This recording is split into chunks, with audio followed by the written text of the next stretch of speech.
Écoutez-nous sur internet dw.com/français. Monsieur le Premier ministre, bonjour. Bonjour Eric.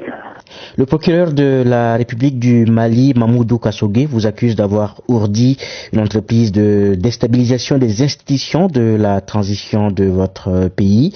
Est-ce que vous reconnaissez les faits qui vous sont reprochés? Non, je ne reconnais pas les faits qui me sont reprochés. Évidemment, je suis surpris. J'ai d'abord appris ça sur les réseaux sociaux, que j'étais accusé d'abord de tentative de déstabilisation d'un gouvernement légal, pratiquement même de contre-coup d'État. Et par la suite, j'ai aussi pris connaissance du communiqué du procureur qui est revenu sur ces questions-là et en y associant d'autres charges, association de malfaiteurs dans le but d'atteinte à la sûreté intérieure de l'État. En réalité, jusqu'à présent, d'après ce que mes avocats qui ont pris connaissance du dossier me disent, il y a le dossier est vide. Il n'y a absolument rien qui puisse indiquer que je pourrais être mêlé à ce genre d'accusation. Et en réalité, je ne suis personnellement pas accusé pour l'instant, en tout cas officiellement. Suite au communiqué du procureur, le juge d'instruction qui a ouvert une information judiciaire ne m'a pas inculpé. Il ne m'a pas non plus convoqué. Donc pour l'instant, je ne suis inculpé de rien du tout. Les rumeurs ou les attaques parlent d'un soupçon de contre-coup d'État s'agissant de ceux qui ont été inculpés, les 6 autres personnalités, et puis de moi. Une information judiciaire a donc été ouverte contre vous et 5 de vos supposés complices ont été arrêtés, inculpés, puis placés sous mandat de dépôt à Bamako. Vous êtes toujours introuvable. Où êtes-vous en ce moment? Je dirais que je suis à l'abri, en sécurité, et pour éviter que ce qui s'est passé il y a quelques jours ne se répète. Oui, vous faites allusion à la descente musclée des forces de l'ordre et à la perquisition de votre domicile le 20 décembre dernier. Ce n'est même pas une perquisition. Une perquisition se fait avec un mandat dûment attribué au perquisiteur. C'est une descente chez moi d'hommes qui étaient lourdement armés, au nombre de 5, et qui ont violenté les personnes qui se trouvaient chez moi. Alors que si simplement, que ce soit les services de la sécurité d'État ou même la justice de mon pays, si on m'avait simplement convoqué en bonne et due forme, évidemment, je me serais présenté pour répondre aux questions. Et donc, je me suis, compte tenu de ce contexte-là et de la façon dont les choses se sont passées, l'approche qui a été prise, et compte tenu du fait qu'on était face à l'arbitraire, je me suis mis à l'abri en attendant que je sois convoqué en bonne et due forme. Voilà, donc vous vous trouvez actuellement sur le territoire malien, c'est ça? Je suis au Mali. Le procureur de la République a donc, je le rappelais, ouvert une information judiciaire contre vous. Est-ce que vous alliez répondre à une éventuelle convocation du juge? Je ne suis pas homme à vouloir me soustraire à la justice de mon pays. Je demande simplement à ce que les choses se fassent dans la forme et dans le respect de mon intégrité physique, donc dans la sécurité. Et pensez-vous qu'il s'agit là d'un acharnement contre l'ancien Premier ministre Boubou Cissé? Je pense que rien n'est à exclure, en tout cas de ce que j'entends de la part de mes avocats qui ont eu accès à ce dossier, compte tenu du fait que les accusations ne reposent sur aucune preuve matérielle, et que même certaines de ces accusations n'existeraient que dans la tête de ceux qui sont en train de nous accuser, laisse paraître, en tout cas aux yeux de l'opinion publique, que ça pourrait être malheureusement un acharnement politique. Les responsables de la transition au Mali vous soupçonnent de vouloir les déstabiliser. Franchement, Boubou Cissé, est-ce que vous ne nourrissez pas des ambitions présidentielles tous les matins en vous rasant? Ce n'est pas un sujet qui occupe mon esprit à l'heure où nous parlons. Vous savez, j'ai passé après le coup d'État 52 jours dans le camp militaire de Kati, détenu. Les mois précédant ce coup d'État-là, et même le coup d'État, ont été très très éprouvants. Mon seul objectif était, après ces 52 jours passés à Kati, de me reposer, de passer du temps avec ma famille, l'esprit tranquille, en faisant profil bas. Puisque les mois avaient été très éprouvants, j'étais aussi en train d'envisager, même de voyager en dehors du Mali pour prendre un peu d'air avec ma famille. Malheureusement, le document de voyage, en l'occurrence le passeport diplomatique que j'avais demandé depuis le mois d'octobre, je n'avais pas reçu de réponse positive jusqu'à ces derniers jours. Mais vous ne fermez tout de même pas, non, la porte à une éventuelle candidature à la présidentielle de mars 2022? Non, je suis, je l'avais déjà dit, un serviteur de mon pays. Je souhaite pouvoir servir et aider, quelle que soit, en quelque capacité que ce soit. Cela peut se faire sans que quelqu'un ait une ambition présidentielle. Ça se fait de différentes façons. Honnêtement, cette question, ce n'est pas à l'ordre du jour chez moi aujourd'hui. Boubou Cissé, le 18 août 2020, vous étiez donc le Premier ministre en poste, le Premier ministre du président de l'époque, Ibrahim Boubacar Keïta, lorsque les militaires ont décidé donc de mettre un terme à son régime. Racontez-nous un peu cette folle journée du 18 août. Les choses sont allées très vite. Déjà, le matin de ce fameux 18 août,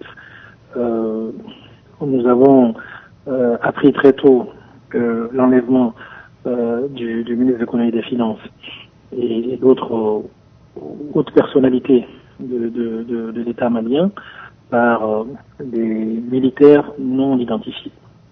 Et au bout de quelques heures, une mutinerie également a éclaté dans le camp militaire de Kati et qui a fini par nous faire comprendre qu'on était face à une tentative de coup d'État.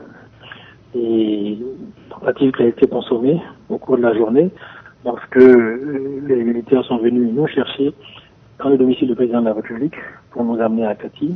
Oui, juste après la mutinerie et l'arrestation de certaines hautes personnalités de l'État dont vous faisiez allusion, les militaires se sont rendus à la résidence privée d'Ibrahim Boubacar Keïta à Bamako et vous étiez là et ils vous ont arrêté. Alors, comment ça s'est passé cette arrestation? Lorsqu'ils sont arrivés, le président de la République a souhaité qu'il n'y ait pas de résistance face à eux, évidemment, parce qu'ils ne souhaitaient pas qu'il y ait diffusion de sang. Donc, les laisser faire ce qu'ils sont venus faire et ils nous ont pris, on est parti à Kati. Et est-ce que vous étiez détenu au même endroit, au camp militaire de Kati, avec le président Ibeka? On a été ensemble jusqu'au départ du président de Kati et ensuite à Abu Dhabi. Au lendemain de votre arrestation, c'était le 19 août 2020, le président Ibrahim Boubacar Keïta annonce sa démission sur les antennes de la télévision nationale. Étiez-vous présent? J'en ai été témoin, oui. Et beaucoup avaient dit à l'époque qu'Ibrahim Boubacar Keïta était forcé à démissionner, surtout qu'il avait un air hagard devant le petit écran. Je pense que cette question n'a plus, ce point n'a plus vraiment d'importance. Le président a démissionné, la démission a été consommée, une transition a commencé dans le pays et on lui souhaite de réussir. Parlant justement de la transition en cours, Boubou Cissé, comment est-ce que vous l'entrevoyez? Est-ce que les choses se passent bien? Je pense que c'est une période très difficile pour le Mali. La transition se passe dans un contexte qui n'est pas facile, il est même assez complexe. Il y a beaucoup de réformes à faire pour aller aux élections qui sont prévues en mars 2022. Il y a des réformes majeures, politiques, institutionnelles, administratives et même électorales. Et donc le travail, évidemment, est colossal. C'est un travail qui demande que l'on s'y consacre à temps plein, sans être distrait, et en utilisant des ressources humaines connues et surtout compétentes. Et donc j'espère que les autorités de la transition en sont conscientes. Beaucoup de Maliens critiquent l'omniprésence des militaires dans les instances de la transition, une militarisation à outrance, en quelque sorte, de cette transition. Est-ce que vous le pensez aussi? Je pense que des nominations ont été faites, d'autres sont en cours et à venir. Peut-être donnons-nous encore un peu de temps pour donner une appréciation définitive à cette remarque-là. Après la chute du régime d'Ibrahim Boubacar Keïta, il y a eu beaucoup de décès de certaines personnalités de premier plan du pays, Amadou Toumani Touré, Moussa Traoré, Soumaïla Cissé ou encore Modibo Keïta, c'était début janvier 2021. Beaucoup de tragédies, non, à la fois? L'année 2020 a été une année extrêmement difficile pour le Mali. On a été dans des grandes difficultés d'un point de vue sécuritaire. Les conflits intercommunautaires, à un moment donné, s'étaient accentués. La pandémie de la Covid-19 est venue vraiment accentuer ces difficultés-là. Et effectivement, nous avons perdu de grands hommes qui ont participé à la construction du Mali, qui ont contribué fortement à la démocratie aussi au Mali. Je pense à l'honorable Soumaïla Cissé. Vraiment, nous prions pour que leur âme repose en paix. Et je souhaite pour le Mali et pour les Maliens une année 2021 qui soit bien meilleure que celle que nous avons connue en 2020, que ce soit sur le plan politique, que ce soit sur le plan économique, que ce soit sur le plan de la santé. Boubou Cissé, vous aviez mis une croix à une brillante carrière à la Banque mondiale notamment, et vous êtes rentré au Mali en 2013. Maintenant que les choses ont changé brusquement, est-ce que vous envisagez de vous relancer ou bien de relancer votre carrière internationale? C'était un choix que j'avais fait, un choix qui pour moi était finalement logique, puisque encore une fois j'ai grandi et j'ai été éduqué dans le sens et dans l'objectif de toujours servir et aimer mon pays. Et donc lorsque j'ai décidé de quitter la carrière internationale pour venir au Mali, je savais que ça n'allait pas être facile, mais c'était une mission exaltante pour moi, que je ne regrette pas. Et si j'ai la possibilité de continuer encore, je le ferai avec bonheur et avec plaisir. Maintenant, est-ce que je retourne à ma carrière internationale ou je reste au Mali? Je suis en pleine réflexion par rapport à ce choix de vie-là. Oui, surtout que vous êtes encore jeune, hein, 46 ans. Oui, si on peut dire que 46 ans est jeune, oui. Donc vous avez tout le temps de réfléchir pour réorganiser votre carrière internationale ou politique. Voilà. En tout cas, je me donne ce temps-là. C'est important. J'ai donné cette année de ma vie à mon pays au plus haut niveau. Nous avons réussi des choses extraordinaires. Il y a eu des échecs aussi sur d'autres aspects. Mais in fine, je pense que j'en suis satisfait. Maintenant, pour ce qui est du futur, la réflexion est en cours. C'est quelque chose qui ne me concerne pas moi tout seul. Il y a certains paramètres que je dois inclure. Et est-ce qu'au fond de vous, vous ne pensez pas que vos pays cachent votre proximité, votre loyauté envers Ibrahim Boubacar Keïta? Je ne sais pas.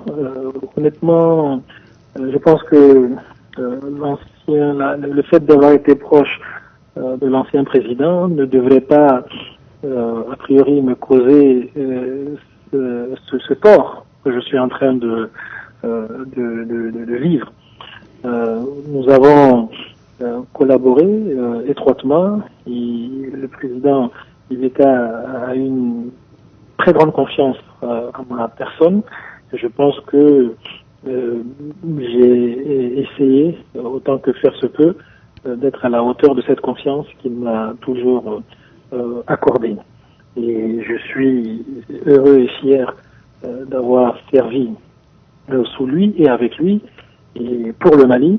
Et je pense que je serai très heureux si je peux encore aider mon pays. Et quelles sont vos relations actuelles avec Ibrahim Boubacar Keïta? Vous vous parlez, vous vous voyez? Bien sûr, bien sûr. Dès qu'il est rentré d'Abu Dhabi, j'ai été autorisé à lui rendre visite, ce que je faisais au moins une fois par semaine, voire deux. Et est-ce qu'il a le moral, Ibeka? Le président a le moral. Un dernier mot, Boubou Cissé? Simplement remercier tous ceux et celles qui m'ont apporté leur appui, qui m'ont montré leur solidarité dans cette épreuve que je suis en train de passer, leur rassurer que je vais bien, que je me tiens à la disposition de la justice de mon pays. Il s'agit, je pense, d'une odieuse tentative de jeter le discrédit sur ma personne suite à une dénonciation. Mais je pense que je continue et nous devons continuer à avoir confiance à la justice de notre pays. Et je suis sûr que très rapidement, elle se rendra compte, si ce n'est déjà fait, que tout ça n'était qu'un malheureux malentendu. Bien, merci beaucoup Boubou Cissé de nous avoir accordé cette interview. Merci Eric. Rendez-vous sur Facebook DW Afrique.